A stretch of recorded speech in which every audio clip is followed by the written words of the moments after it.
sa bawat kwento, buhay at pag-asa, damhin mo sa puso. Sa kwento ng buhay, tayo'y nagkakaisa. Inspirasyon at aral, hatid ng Taguig TV sa'yo.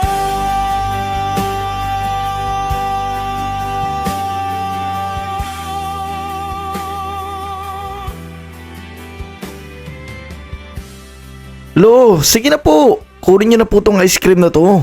Ay, tinan niyo po. Matutunaw pa to. Ayaw ko nga. Saka kahit paborito ko naman yung ube, hindi ko naman ugaling manghingi na lamang. Pero lo, ibinibigay ko po ito sa inyo ng buong puso ko. Sana po tanggapin niyo ito. Sabi nga po, di ba? Huwag niyong tanggihan yung biyaya. Alam ko naman yon.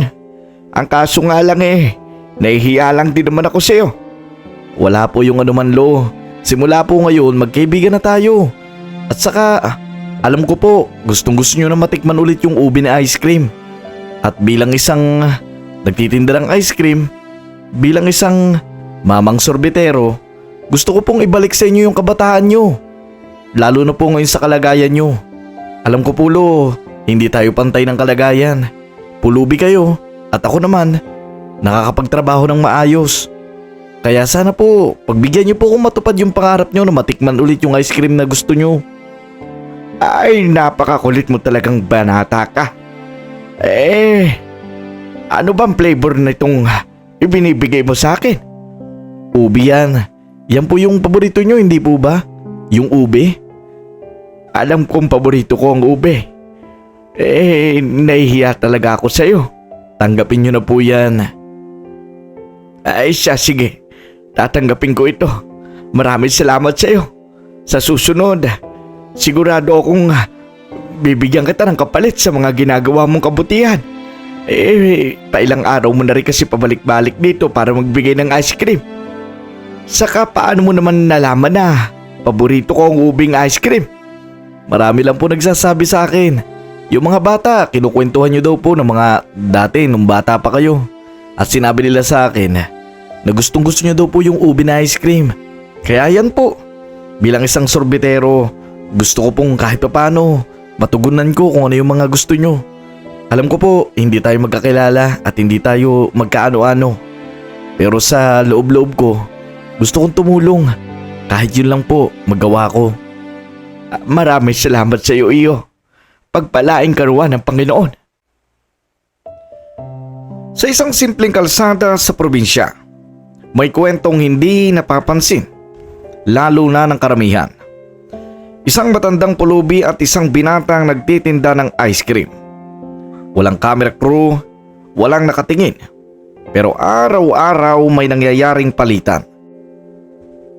Hindi pera at hindi rin utang, kundi isang pagkain. At sa bawat palitan may sikreto na unti-unting nabubuo. Hanggang isang araw, isang lata ng sardinas ang magpapabago sa lahat. At sa mga simpleng kabutihan, magiging dahilan ng isang bagay na hindi na kailanman inaasahan. Sandali muna at isang katahimikan muna. Meron po akong tanong. Kung ikaw ang binata, tatanggapin mo ba ang kapalit ng kabutihan mo? O may mga biyayang hindi dapat sinusukat sa halaga? Mga kadagit at sa lahat ng mga tagapakinig, pakinggan natin ang kwento ng isang palitan na mas malalim pa sa iniisip ng mas marami. Isang kwentong huhubog at magpapabago ng inyong pananaw sa buhay. Ito ang kwento ni Caselo at ng kwento ni Pedro. Bili na po kayo ng ice cream. Ice cream po kayo dyan.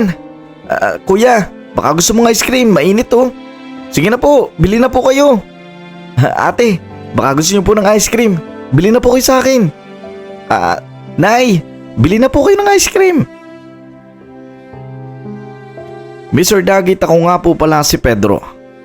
At napasulat po ako sa inyong istorya at sa inyong channel dahil gusto ko pong ibahagi ang kwento kong ito. Alam ko po na maraming mga makikinig sa inyo ang makakarelate sa kwento kong ito. maraming mga tao ang magbabago ng pananaw sa buhay. Maraming mga tao ang matututo ng iba't ibang klase ng kwento sa buhay. At gusto ko pong ibahagi ang kabutihang nagawa ko sa aking kapwa. Isa lamang po akong di hamak na sorbetero. Yung isang taong nagtitinda ng sorbetes para sa mga bata at para na din sa nakararami. Nagustuhan ko ang trabaho kong ito dahil nagtatrabaho na ako ay nag-e-enjoy pa po ako, Mr. Dagit. At Mr. Dagit, kumikita naman po ako ng sapat para sa aking pamilya. Meron po akong isang anak na nagngangalang Junjun at ang akin naman pong asawa ay si Imelda. Masaya naman po ang pamumuhay ng aking pamilya dahil nga po nakakapagtrabaho naman ako ng maayos at naayon sa oras. Araw-araw na ginagawa ko palagi, Mr. Dagit, ay ang pagtitinda ng ice cream kung saan-saan. Kung saan-saan ako nakakarating at kung saan-saan ako nagsusuot nang sa ganon ay makaubos lamang ako ng paninda. Lagi ring nakikita ko ang isang matanda, Mr. Dagit, na nakikita ko siyang nakaupo at tila kung titingnan mo'y mapagtatanto mong isa siyang pulubi dahil na din sa kanyang kasuotan. Palagi ko siya nakikitang tahimik at nakaupo lamang sa tabi ng kalye. Dinadaanan ng mga tao at hindi pinapansin. Palagi rin siyang nanlilimos sa mga taong dumaraan pero ni minsan ay wala akong nakitang nagbigay sa kanya. Ito ang malungkot na realidad ng buhay ng isang pulubi. At dahil doon, na palagi ko siyang nadadaanan at nakikita, Mr. Dagit, ay pumukaw na siya ng atensyon ko. Hanggang sa isang araw ay kinausap ko na rin siya. Ice cream po kayo! Nay, ice cream po. Medyo mainit po yung panahon, no? Tamang-tama po ang ice cream ngayon. Lo, kumain na po ba kayo? Ay, hindi pa ako kumakain. Saka sanay na rin naman ako na palagi akong gutom. Lo, meron po pala ako dala ditong pagkain. Binalot ko nga po pala ito pero ibibigay ko na lang po sa inyo. Hindi na. Kainin mo na lang yan para sa pagtitinda mo. Malayo-layo pa ang destinasyon mo. Nakikita rin kitang palaging dumadaan dito. Sige na, ayos lang naman ako. Lo, mas ayos po ako. Kung kukunin niyo po, tatanggapin ang binalot na ito. Alam ko po, nagugutom na kayo. Kasi kanina pa rin po ako nakapwesto dito sa may tabi ninyo. Nakikita ko po na walang man lang nagbibigay sa inyo. Gusto ko po sana kahit papaano matulungan ko po kayo. Napakakulit mo. Ayos lang naman sa akin kung wala magbigay sa akin. Sanay ako matulog na hindi kumakain. Tingnan mo nga yung balat ko. Tingnan mo yung katawan ko. Payat na ako at nangihina. At alam kong tanggap ko na rin sa sarili kong dito na ako mamamatay sa kalye. Lo naman, huwag po kayo magsalita ng ganan. Ito na lang po, ganito na lang. Kunin niyo po itong binalot ngayon. At libre lang po yan. Hindi ko po pababayaran. At pinapangako ko po sa inyo, bibili rin po ako ng pagkain ko. Hindi po ako magugutom. Basta kunin niyo lang po ito. Para sa iyo yan. Alam ko na hinanda yan ng sinumang tao para sa iyo. Hindi para sa isang pulubing katulad ko. Isa lang akong pulubi. Hindi lang dapat ginagamit ang lang. Hindi lang po kayo pulubi. Isa po kayong taong nangangarap din na makapwesto sa kung ano man ang pwesto ng ibang tao. Alam ko pong nahihirapan din kayo sa buhay at alam ko pong kailangan nyo rin ng tulong ng ibang tao. Alam ko pong nahihiya kayo pero baka ito po yung sign ni God para bigyan kayo ng pagkain, para makakain kayo. Kaya sana lo, tanggapin nyo na po ito. Ay, sa sinabi mong yan parang nahiya naman ako tumanggi. Maraming salamat sa iyo, Apo, ha. Ano nga pala ang pangalan mo? Ako nga po pala si Pedro. Kayo po pala, ano pong pangalan nyo? Ako nga pala si Caselo. Matagal-tagal na din ako dito sa lansangan. Alam ko po na matagal na kayo dito sa lansangan. Yan po yung sabi nyo Pero matagal na din po kasi ako nagtitinda ng ice cream dito. Parang ngayon ko lang po kayo nakita dito. Dati po ba sa iba po kayo nakapwesto? Ang totoo niyan tama ka. Sa iba talaga ako nakapwesto dati. Ganun po ba? Siya sige po, magtitinda na po ako sa ibang puok. Sana po kainin niyo na po yung binigay kong binalot sa inyo. Bukas ko na lang po kukunin yung lalagyan. O mamaya pagbalik ko po. Siya sige. Hugasan ko na din ito. Pagkatapos kong kainin ang lahat ng ito. Maraming salamat sa iyo. Gutom na rin talaga ako. Kaya nga po, kita ko rin po sa katawan nyo na namamahayat na kayo. Sana po alagaan nyo rin po yung katawan nyo. At Kaselo, pwede po bang Tatay Selo na lang ay tawag ko sa inyo? Ayos lang naman. Wala namang problema yun sa akin. Kasi po wala na po kasi yung tatay ko eh. Matagal na po siyang pumanaw. Gusto ko po kahit papano meron ako pong tatay sa kalye. ang cool nun no. Gusto ko po kahit papano meron ako natatakbuhan na tatay dito. Kaya Tatay Selo, alagaan niyo yung sarili niyo ha. Ayoko na maririnig ulit sa inyo na handa na kayo mamatay dito sa kalye. Hindi kayo mamamatay dito. Akong bahala sa inyo. Maraming salamat sa iyo, Apo. Nakikita ko ang kabutihan ng puso mo. Pero gusto kong makita pang ng mahabang panahon. Sige po, medyo may kabuluhan yung binitawan yung salita sa akin. Sige po, una na po ako. Mag-iingat ka. Mag-ingat din po kayo. Mr. Nugget, ng araw na yon umalis po ako sa piling na matanda na yon na nakangiti. Pakaramdam ko kasi ay nakagawa ko ng isang kabutihan na alam kong para sa iba ay napakalaki. Lalo na sa kanyang estado sa buhay. Alam ko na mga ganong klase ng tulong ay malaking tulong na para sa kanya. Ang meron siyang maipanlaman sa kanyang tiyan sa araw na yon. Ang hindi siya magutom sa bawat lalakarin niya. Alam ko kasi na marami siyang pupuntahan pang lugar para doon man malimos. Mr. Nugget, tinignan ko rin kasi ang lata na hawak niya noon at nakita ko lamang na meron itong laman na 15 pesos. Kaya bago ko umalis, binigyan ko pa siya ng 50 pesos. Medyo may kinikita rin naman ako dahil malakas ang ice cream ng araw na yon, kaya naman binigyan ko rin siya kahit papaano. Sobra naman ang pagpapasalamat niya sa akin. Ang hindi ko pa mawari ay nang bigla niya akong niyakap dahil sa kanyang pagpapasalamat. Alam ko, Mr. Nugget, na ang yakap na yon ay yakap ng isang tunay at nanggagaling sa puso. Nang umuwi nga ako ng bahay ay naubos naman ang ice cream ko. Kakaunti na lang ang natira doon. At syempre, palaging sumasalubong sa akin ang aking anak na si Junjun na bata pa lamang ng mga oras na yon. At ang aking asawa naman ay nakapagluto na para sa aming hapunan. Papa! Papa! Oh, anak, kamusta na? Pasensya ka na, medyo nalita ko. Inubos ko pa kasi yung ice cream. Ubos na po yung ice cream? Wala na po natira? Ay nako, alam ko rin naman kung ano yung pakay mo. Ano, papapakin mo na naman yung natira. Meron pa natirang konti.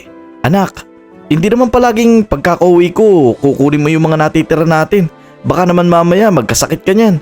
Alam mo, delikado kapag nagka-diabetes ka. Matamis yung ice cream. Hindi dapat inaaraw-araw yun, anak. Gusto ko po ng ice cream. Sana po, kahit ngayon lang ulit. Ano ngayon lang ulit? Araw-araw ka na kayang humihingi sa akin ng ice cream. Sige na po, Papa. Tumingin ako sa aking asawa. Nakangiti naman siya sa akin at sa kanyang pagtingin na yon, napagtanto kong sumasang-ayon siya. Kaya naman hinayaan ko na nga at sumang-ayon na lang ako sa aking anak na bigyan siya ng ice cream na natira sa aking lagyan. Ay, kayo talaga maginaw. Sige na nga, ibibigay ko na sa iyo itong natira. Basta, sa susunod, bukas, kapag may natira ulit ako, hindi ka na muna pwede mag-ice cream ha, kasi masama yan sa katawan. Opo, ito po yung lalagyan. Ay, tinan mo nga naman oh, may dala ka ng lalagyan ha. Salamat po, Papa. O sige, dali na, pumunta ka na doon sa mama mo. Saka, ayusin ko lang itong mga gamit. Nang maayos ko nga mga gamit, Mr. Nugget, ay pumasok na rin ako sa bahay. doon ay nakahanda na ang mga pagkain. Umupo na rin doon si Junjun na kakatapos lang noong kainin ng kanyang ice cream. Umupo na rin naman ang aking asawa, nagdasal kami ng sabay-sabay hanggang sa kumain na din kami. Pagkatapos naming kumain ay napagkwentuhan namin ang matanda sa kalye. Alam mo anak, meron nga pala ako nakilalang matanda sa kalye. Isang pulubi. Nakakawa yung lagay niya. Sa totoo lang, mahal, anak, kung makikita niyo siya, sobrang payat niya. Lagi siyang gutom. Hindi ko nga alam kung saan siya nanggaling o kung may pamilya pa siya. Pero ang alam ko lang, sobrang hirap na siya sa buhay niya. Ayun, naiwan ko yung binalutan ko dun. Sabi ko na nga ba kaya hinahanap ko sa bag mo. Wala naman doon. Binigay mo pala doon sa pulubi. Mahal, alam mo naman na malambot yung puso ko sa mga pulubi. Lalo na sa mga tao naghihirap. Alam mo yun, kahit kapos din tayo. Parang gusto ko rin tulungan sila. Para kasing yun yung purpose ng buhay ko Pero mahal, kilala mo ba yung matanda na yun? Kanina ko lang talaga siya nakilala. Tatay Selo yung tawag ko sa kanya ngayon. Kasi parang tatay ko na rin siya Mabait siya. At saka sobrang na-appreciate niya yung mga binibigay sa kanya. Naawa din kasi ako sa kanya dahil sa tagal-tagal niya nakaupo dun sa kalye. 15 pesos pa lang talaga yung kinita niya. Kaya yun, binigyan ko rin siya ng 50 pesos. Kaya kung mapapansin mo, yung kinita ko, kulang siya ng 50 pesos. Baka kasi paghanapan mo ko naawa lang din ako doon sa matanda. Kaya tayo na may tirahan, tayo na may kinakain na ganito, tayo na nabubuhay ng maayos. Gusto ko pahalagahan natin to lahat Lalo ka na Junjun. Bata ka pa lang. Gusto ko itatak mo sa puso mo na maging matulungin ka rin sa kapwa mo. Ay nako, alam mo, Pedro, yung anak mo na yan, sobrang matulungin din yan sa kapwa. Alam mo yung binili mong laruan sa kanya noong nakaraan? Oo, yung kotse. Aba, binigay niya daw sa mga kalaro niya. Ang sabi niya nakakaawa daw. Patingin-tingin daw sa kanya habang naglalaro. Anak naman, di ba gusto mo yung kotse na yun? Bakit mo binigay sa iba? Papa, gusto ko rin po makatulong sa iba. Gusto ko po kahit na paano, may nalalaro din sila. Saka mama, hindi ko naman yung binigay Gipahiram ko lang po yun. Para po kahit pa paano, maranasan din po nila na may car sila. Gano'n naman pala. Pero tama yan Junjun. Okay yan. Mahalaga na kapain mo din yung kapwa mo. Mahalaga na nakikita mo rin kung ano yung hinaharap nila sa buhay. Kung ano yung mga pangangailangan nila. Kung kaya mo makatulong, tumulong ka. Kung hindi, di hindi. Ganun lang naman yun. Basta tandaan nyo ito. Mas magandang tumulong ang mga taong kapos kaysa sa mga taong maraming pera at marangya.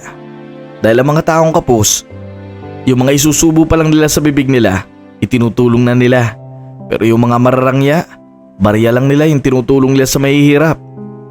Kaya anak, galingan mo lang palagi sa school. Balang araw, gusto kong makita kang matagumpay sa buhay. Opo, Papa.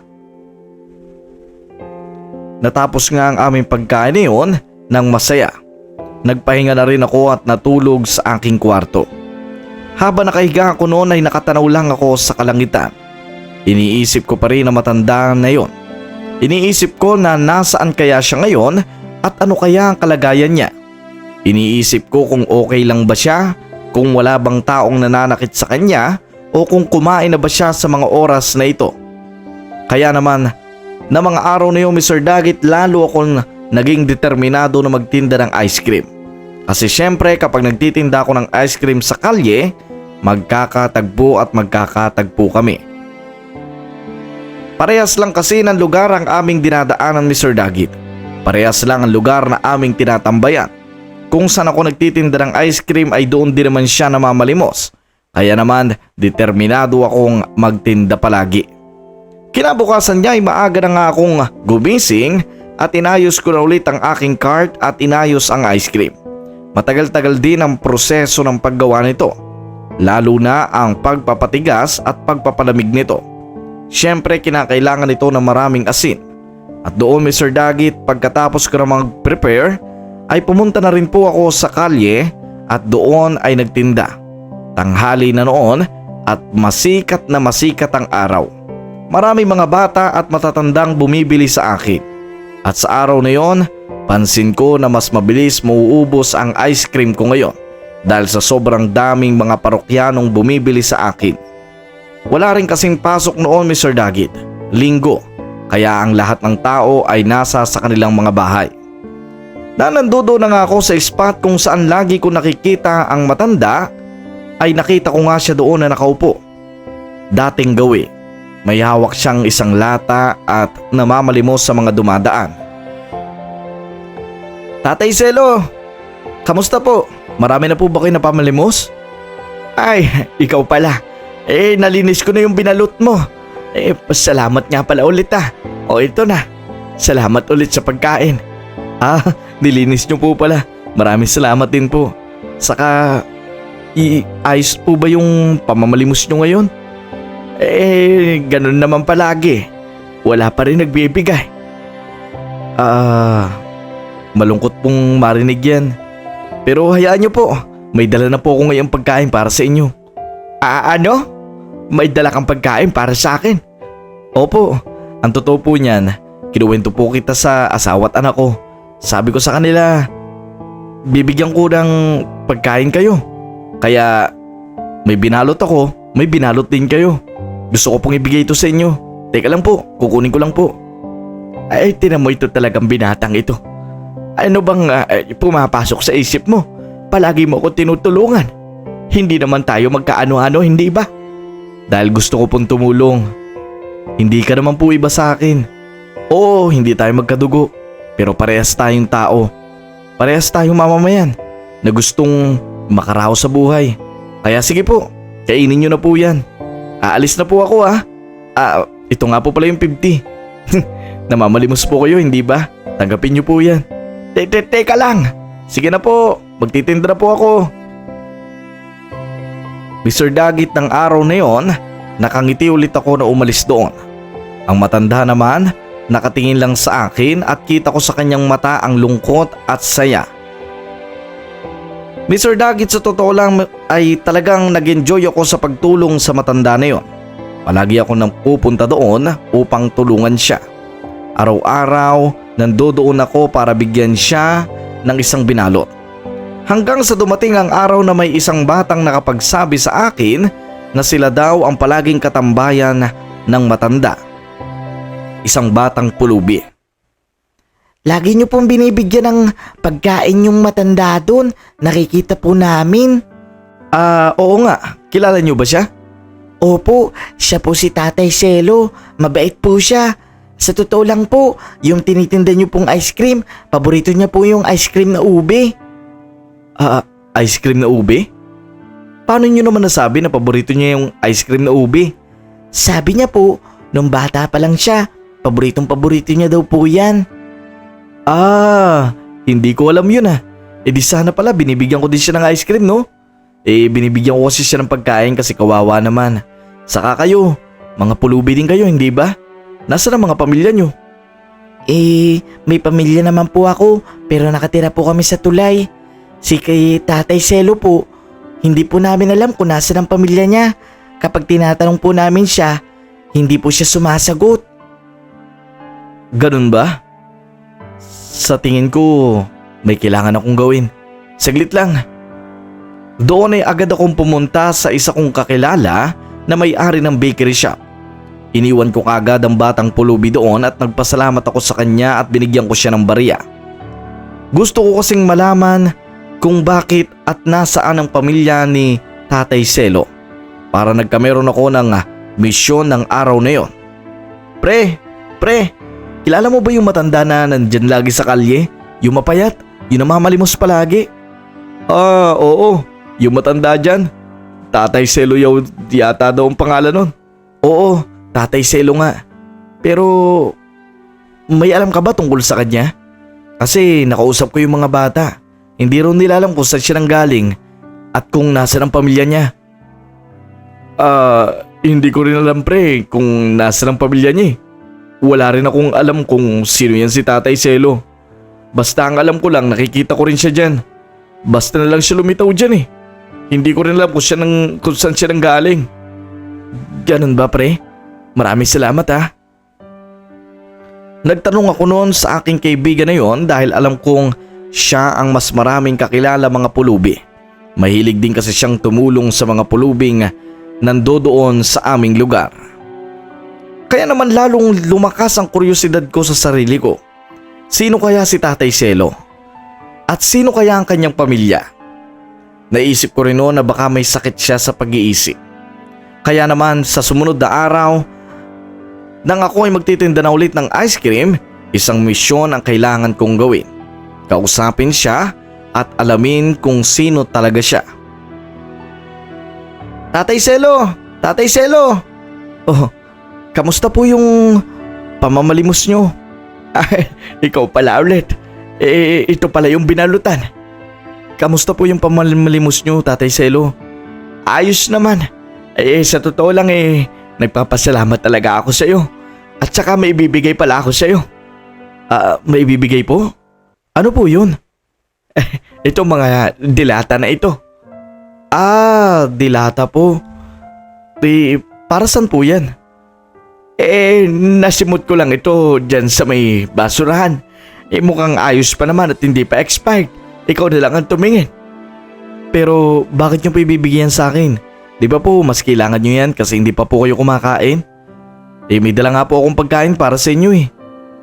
Dahil gusto ko kahit papaano mapalitan yung mga binibigay mo sa akin. Hindi naman palaging ikaw lang ang tutulong. Hindi naman palaging yung may kaya lang ang kailangan tumulong. Kahit mahirap, kailangan din nating ibalik ang kabutihan. Maganda po yung mindset nyo, Lolo. Pero may mga gusto po ko sa ako'y tanong sa inyo eh. Ang totoo po niyan, tapos na po ako magtinda ng ice cream. At may itinabi po ako para sa inyo. Ito po ice cream na ube. Naggawa po talaga ako ng ice cream na ube para sa inyo. Ice cream na ube? Bakit naman? Gusto ko pong ibigay ito sa inyo. Sabi po ng mga bata, paborito nyo daw po ito. Ay, paborito ko nga yan pero nakakahiya naman. Lo, Tatay Selo, hindi nyo naman po sinabi sa akin na gusto nyo po pala ng ice cream. Alam nyo naman pong sorbetero ako eh. May bibigay ko po yan sa inyo. Oh, sige na po, kainin nyo na po ito. Nakakahiya, kahit hindi na. Hindi na po, kunin nyo na po ito. Biyaya po ito ng Panginoon. Sige, tatanggapin ko ang ice cream na ito. Basta tanggapin mo rin ang dilata na ito. Napatitig ako sa kanya, Mr. Dagit. Tinitingnan ko ang kanyang mga mata. Sincere naman siya na ibinibigay sa akin ang dilata na yun. At sabi niya sa akin, gusto niya lang daw ibalik ang kabutihang ginagawa ko sa kanya. Kaya naman, kinuha ko na rin ang dilata na yun. Sige po, kung ito po ang paraan para tanggapin niyo pong regalo ko sa inyo, tatanggapin ko po ito. Tingnan ko lang po kung hindi pa po ito expired ha. Hindi pa naman po pala ito expired. Ayos po ito. Salamat po dito ha. Walang anuman. Salamat din sa ice cream at saka sa pagkain. Siya nga pala. Ano bang itatanong mo sa akin? Yun nga po, Tatay Selo. Mawalang galang na po ha. Gusto ko lang po kasi sanang malaman kung saan po kayo galing. Kung ano po yung nakaraan nyo. Bakit po naging pulubi kayo? At saka, may pamilya pa po ba kayo? Tumahimik ang matanda, Mr. Dagit. Nakatingin lang siya sa akin. Gusto mo bang malaman ng lahat ng yan? At bakit naman gusto mong malaman? Dahil, alam niyo po, magkaibigan na tayo at parang tatay ko na kayo. Gusto ko kahit papano, alam ko kung ano yung background nyo, kung saan kayo nanggaling. Baka po kasi matulungan ko rin kayo na makabalik sa pamilya nyo kung meron pa po kayong pamilya. Di ba po mas maganda yon? Malalaman mo rin.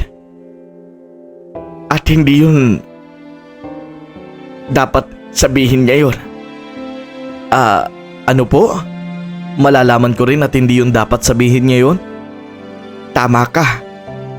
Malalaman mo rin, pero hindi pa sa ngayon. Hindi po ba talaga pwedeng malaman niyo yun? Kahit ngayon na po mismo? Hindi maaari. Dahil kapag sinabi ko ngayon, baka naman layuan mo ako. Hindi ko po kayo lalayuan. Kahit pa po ano po yung history nyo. Ayos lang po. Alam ko pong mabuti kayong tao at may mabuti kayong puso. Kaya sana po pagkatiwalaan niyo po ako, Tatay Selo. Tulad nga ng sabi ko, hindi pa ito ang panahon para sabihin ko kung nasaan ang mga pamilya ko. Gusto ko ipagpatuloy ang buhay dito sa kalye. Masaya ako bilang isang pulubi. Napatitig na lang ako sa kanya habang pinapanood siya na kumain ng ice cream. Namiss ko talaga ang lasa ng ubi na ito. Napakasarap. Nung bata pa ako, paborito ko talaga ito. Ganun po ba? Lolo, sana po okay lang kayo. Sana po nasa mabuti kayong kalagayan. Sobra po akong nag-aalala para sa inyo. Alam ko po, pinagtagpo tayo ng Panginoon dahil sa isang dahilan. At alam ko malalaman ko din ang dahilan na yun balang araw. Malalaman mo rin ang lahat ng iyong balang araw. Magtiwala ka lang sa paniniwala mo. Maraming salamat po, Tatay Selo. At saka humahapon na. Kailangan ka na ng anak mo at pamilya mo. Pumunta ka na sa kanila. Ayos na ako dito. Maraming salamat. Maraming salamat din po dito sa lata. Doon niya, Mr. Dagit, ay tinulak ko na ang cart ko papalayo sa matanda. Iniisip ko pa rin kung bakit hindi niya sinabi sa akin ang aking mga tanong. Habang nakatingin ako sa lata na binigay niya. Isang dilata yon, Mr. Dagit, na parang bago naman at hindi galing sa basurahan. Kaya naman sobrang laki ng kuryosidad ko para sa matandang yon. At alam kong may malaki akong misyon para sa kanya. Pag uwi ko ng bahay, nagulat na lamang ako nang wala doon ang aking asawa at anak. Mahal! Junjun! Andito na ako! May pasalubong ako sa'yo! Fried chicken, yung gusto mo! Mahal? Junjun! Nasaan na sila? Hinanap ko sila sa buong bahay pero wala sila doon. Hanggang sa isang lalaki ang lumapit sa akin. Sinabi niya na isinugod daw sa ospital ang aking anak. Sobra naman ako nabigla noon at napabitiw na lang ako sa lata na hawak ko. Doon, Mr. Dagit, ay nagmadali na nga po akong pumunta sa ospital na sinasabi ng lalaki. At doon nga, Mr. Dagit, samot-sari ang pumapasok sa isip ko. Iniisip ko kung ayos lang ba ang anak ko, kung wala ba nangyari sa kanya, kung ano ang kalagayan niya ngayon. At palagi kong pinapanalangin na sana nasa maayos siyang kalagayan. Pagdating ko nga ng ospital, nandoon ang aking asawang umiiyak sa labas ng ospital. Ano nangyari kay Junjun? Sinama si Junjun. Bigla na lang siya nilagnat. Napakataas ng lagnat niya. Nakakatakot ang sinabi ng doktor. Ano? Anong sinabi ng doktor? Doon niya, Mr. Dagit, ay inabangan ko lang ang doktor na lumabas sa pinto kung saan nakakumpine ang aking anak. At paglabas doon ng doktor, ay tinanong ko siya kaagad. Mabilis akong tumakbo papalapit sa kanya habang umiiyak ako. Dok, ano po nangyari sa anak ko? Kamusta po siya? Ano pong kalagayan niya? Mawalang galang na po. Kayo po pala yung ama at saka ina ng bata. Pwede po bang makausap ko po kayo sa office? Hindi po dito ang tamang pag-uusap niyan. Sige po. Doon, Mr. Dagit, sumunod kami sa doktor sa office niya. At doon niya pinaliwanag kung ano ang kalagayan ng aking anak. Sinabi niya sa akin na meron daw cancer ang aking anak. Colon cancer. At kapag hindi raw ito naagapan ay maaaring lumala pa ito at magresulta sa pagkawala ng aking anak. Sinabi ng doktor na kailangan maoperahan ang aking anak sa lalong mas madaling panahon. Kaya naman Mr. Dagit, ng araw na yon, sobrang inikot ang aking isip. Hindi ko alam kung anong gagawin ko. Hindi ko alam kung saan ako tatakbo. Para bang iyak na lang ang nagawa ko noon. Magkayakap kami ng aking asawa noon na umiiyak. Napatingin na lang ako sa langit noon at iniisip kung ano bang mali ang nagawa ko para bigyan kami ng problemang ganitong kalala. Nagbantay ang asawa ko sa ospital kung saan nakakumpay ng aking anak, habang ako naman ay umuwi sa amin para kumuha ng mga gamit na dadaling ko sa ospital. Doon Mr. Dagit ay binilang ko na rin ang pera na naipon ko para sa ganon magamit ko sa pagpapaospital ng aking anak. Maiyak-iyak pa akong kinukuha ang pera na yon sa lagayan. At nang binilang ko yon Mr. Dagit ay umabot lamang yun ng 7,000 pesos. Kulang na kulang para sa operasyon na gagawin sa aking anak. Humihingi kasi ng 85,000 pesos ang mga doktor para sa operasyon. Hindi pa kasama doon ang ibang babayaran. Kaya hindi ko na rin alam kung anong gagawin ko noon. Hindi ko na rin alam kung saan ako lalapit noon. Napaiyak na lamang ako noon habang nasa loob ako ng bahay namin. Patay ang ilaw noon, kaya binuhay ko para kahit papano'y may liwanag. Napatingin ako sa labas at nakita ko ang lata. Tiningnan ko lang yon. Sinimot ko yon, dala-dala ang pera.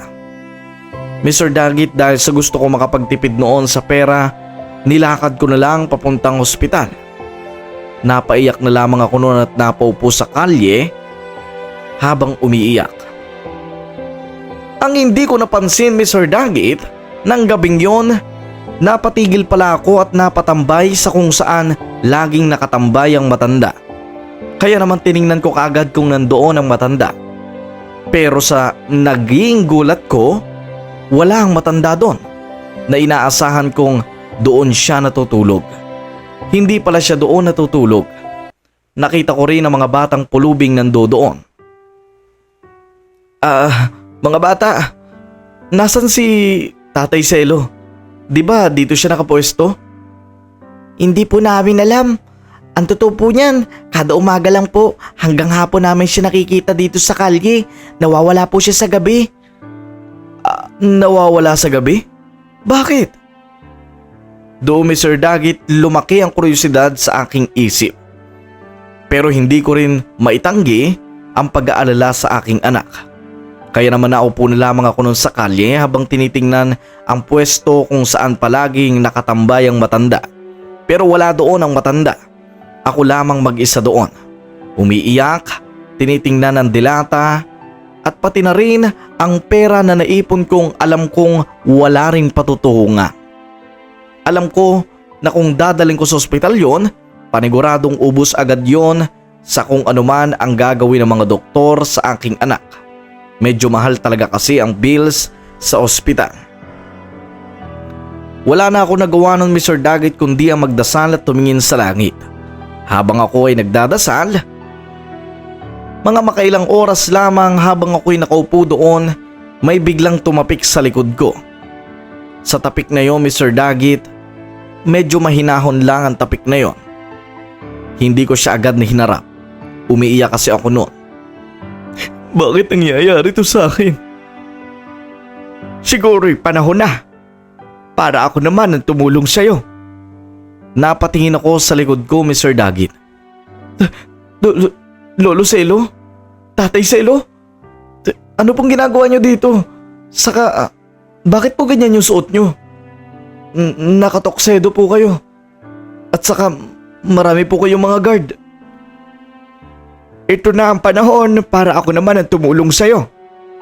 Nabalitaan ko nangyari sa anak mo. Ang totoo niyan, isa akong business tycoon. Hindi naman talaga ako pulubi.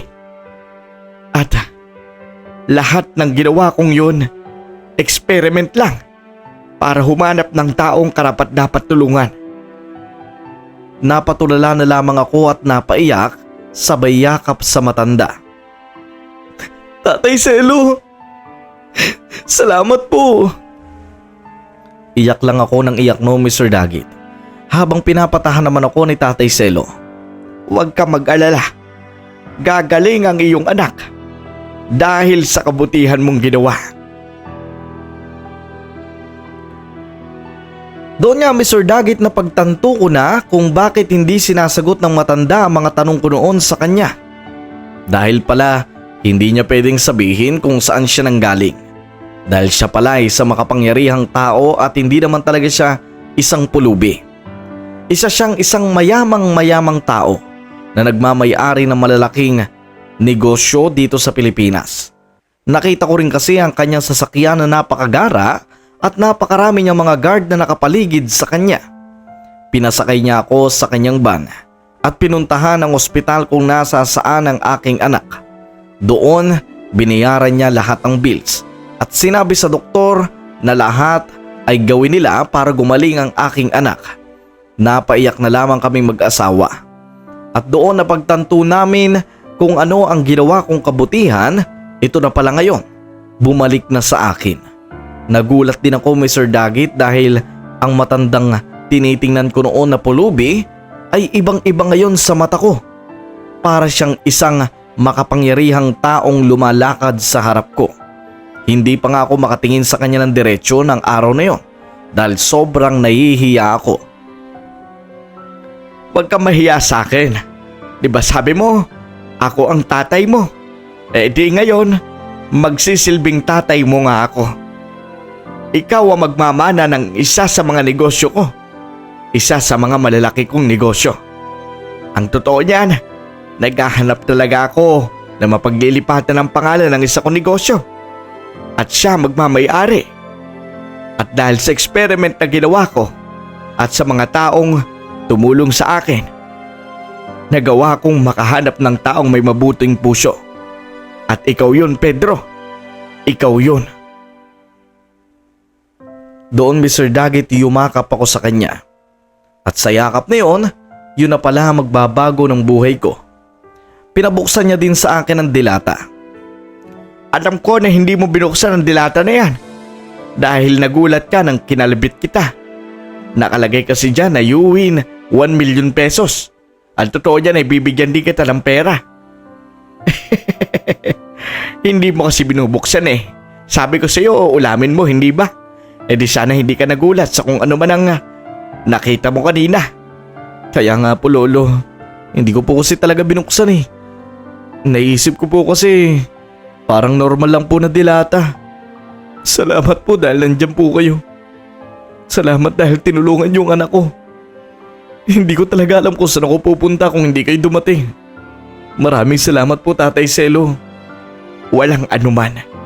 Ako ang dapat magpasalamat sa iyo. Dahil sa kabutihan mo, gaganda ang buhay mo. At Mr. Dagit, nangyari nga yun. Gumanda ang buhay naming pamilya. Mas gumanda pa ang bahay namin dahil nagkameron niya ako ng isang malaking negosyo. At Mr. Dagit, ang ibinigay niya sa aking negosyo ay hindi ko na lamang papangalanan, pero ito po ay factory ng isa sa pinakamalaking kumpanyang gumagawa ng ice cream. Hindi niya inilayo kung ano man ang nakahiligan ko. Ang kaibahan nga lang ngayon, mas maganda na ang estado ko sa buhay. Mas masaya na. At hindi pa rin nawawala ang pagtawag ko sa kanya ng Tatay Selo. Palagi akong pumupunta sa kanya kapag meron ako mga problema, kapag meron akong gustong kausap sa buhay. Nandiyan siya para magpayo at para alalayan ako. Hanggang dito na lamang po ang aking kwento, Mr. Dagit. Nawa po'y marami pong natuto sa inyong mga kadagit at syempre sa mga listeners. Maraming salamat po sa palaging sumusubaybay at sumusuporta dito sa channel na Dagit TV. At syempre, ang palagi kong sinasabi, mag-like, mag-share, mag-subscribe at i-hit na rin ang notification bell. At syempre, mag-comment na rin kayo at akin niyang babasahin at pupusuan. Lalo na sa mga bago pa lang dyan sa ating channel. Sige na, gawin mo na yan. Well, itong muli ang Dagit TV. Nagpapaalam, peace out.